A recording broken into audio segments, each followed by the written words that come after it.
네, 지금 화면에 보이는 네 가지의 사진은 모두 퇴적물의 종류입니다. 왼쪽부터 자갈, 모래, 진흙, 석회질 이렇게 네 가지 종류를 다루게 되는데요. 그 중에 왼쪽에 있는 세 개, 다시 말해서 자갈, 모래, 진흙은 알갱이의 크기에 따라 분류가 됩니다. 그래서 자갈과 모래, 진흙을 우리가 지칭하기 위한 그 기준이 되는 크기가 있는 거죠, 한마디로. 그래서 우리가 가장 큰 것부터 작은 순서까지 자갈, 모래, 진흙 이렇게 크기가 점점 작아지게 돼요. 석회질은 아까 얘기했듯이 물속에 녹아있던 것이 다시 침전이 되기도 하고 생물의 유해가 가루가 된 것을 이 둘 다 석회질이라고 부르게 됩니다.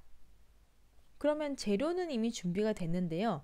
이런 퇴적물들이 거치게 되는 퇴적작용이라는 건 어떤 거를 의미하는 걸까요? 먼저 퇴적작용 같은 경우에는 방금 아까 얘기했던 자갈, 모래, 진흙, 석회질 이런 것들이 이제 물이랑 빙하랑 바람 아까 세 가지 요인 나왔죠? 그것들에 의해서 운반도 되고 운반대에서 마지막에 종착지에 가서 가라앉게 되는 과정. 그리고 이것들이 시간이 또 지나면서 점점점 중력에 의해서 다져지겠죠? 그렇게 해서 이제 암석화되는 작용까지 우리가 이제 퇴적작용으로 볼 수 있는데 중요한 거는 이 퇴적작용의 일부인 운반 과정에서 물이 흐르고 바람이 불고 빙하가 지나가고 이러다 보면 이 세 가지 요인들이 단순하게 퇴적물을 운반만 하는 것이 아니에요.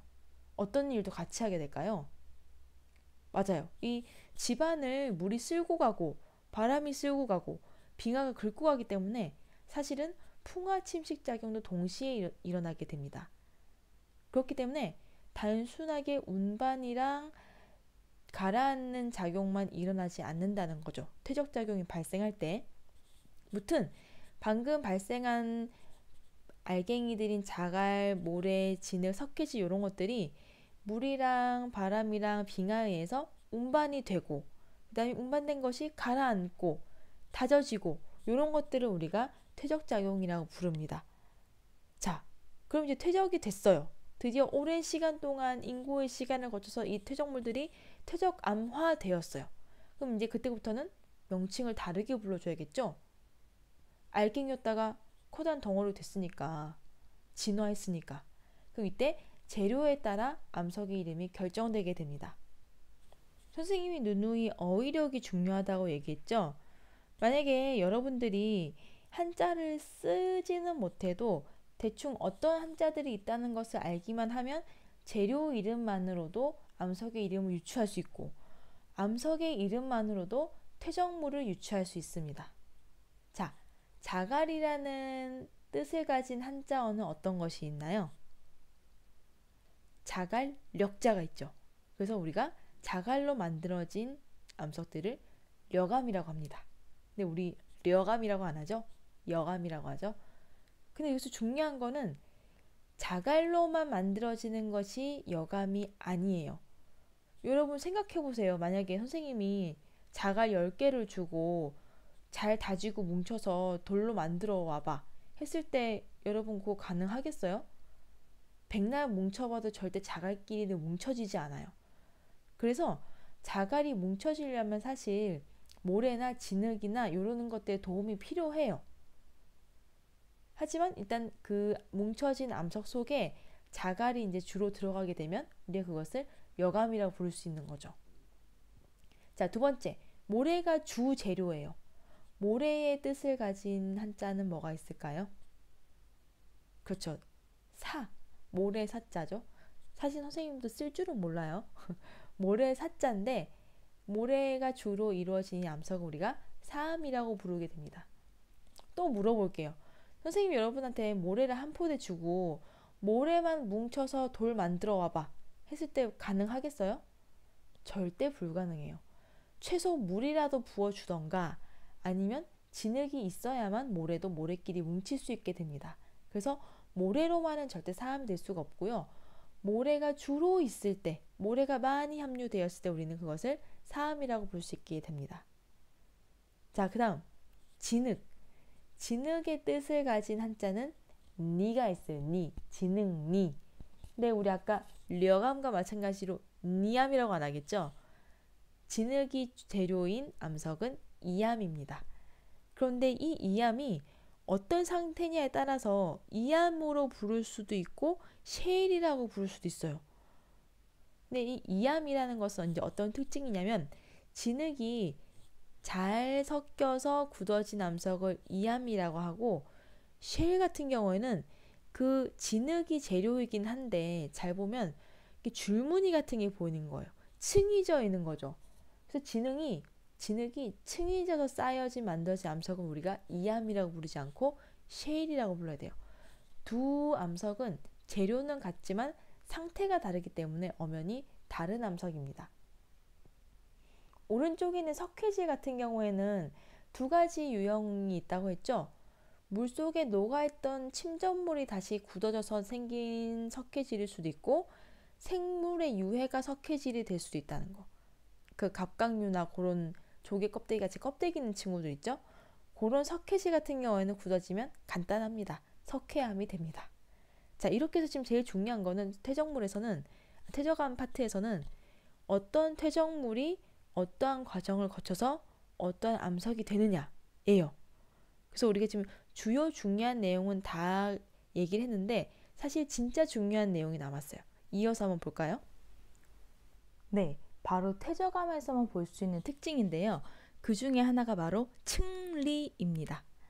층리, 단어를 봤을 때 딱 느낌이 오나요? 지층의 층이죠? 그죠? 지층에 줄무늬가 난 거를 층리라고 하는데 이 층리가 생기는 거는 화성암이나 변성암에선 생기지 않고 오직 퇴적암에서만 볼 수 있는 특징입니다. 그러니까 중요하겠죠? 그러면 퇴적암이 어떻게 퇴적이 되길래 층리가 생기는 걸까? 근데 모든 퇴적암에 층리가 생기는 건 아니에요. 퇴적암에서 층리가 생길 수 있다가 맞는 이야기입니다. 우선 입자의 크기가 퇴적 중에 바뀔 때예요. 물론 뭐 환경이 바뀔 수도 있고 토질이 바뀔 수도 있고 여러 가지 변화에 의해서 퇴적물이 쌓일 때 먼저 쌓였던 퇴적물과 다른 크기의 퇴적물이 쌓였을 때 같은 종류의 퇴적물이지만 성분은 같지만 퇴적물의 크기가 다를 때 우리는 그 퇴적암으로부터 층리를 볼 수 있습니다. 지금 화면에 보듯이 먼저 작은 크기의 입자가 쌓이고 그 위에 똑같은 성분이지만 큰 크기의 입자가 쌓였을 때 우리는 이 암석을 보게 되면 줄무늬가 있는 것처럼 보이게 됩니다. 그러니까 마치 암석이 두 층이 쌓인 것처럼 보이게 되겠죠? 두 번째는 어떤 경우일까요? 네, 바로 입자의 색깔이 변할 때입니다. 만약에 먼저 쌓였던 입자와 다른 성분이 쌓일 때 그러면 우리는 층을 볼 수 있어요. 이제 어떤 경우에 다른 성분이 쌓이게 되냐면 이 퇴적물 같은 경우에는 계절에 따라서도 성분이 약간 변할 수가 있거든요.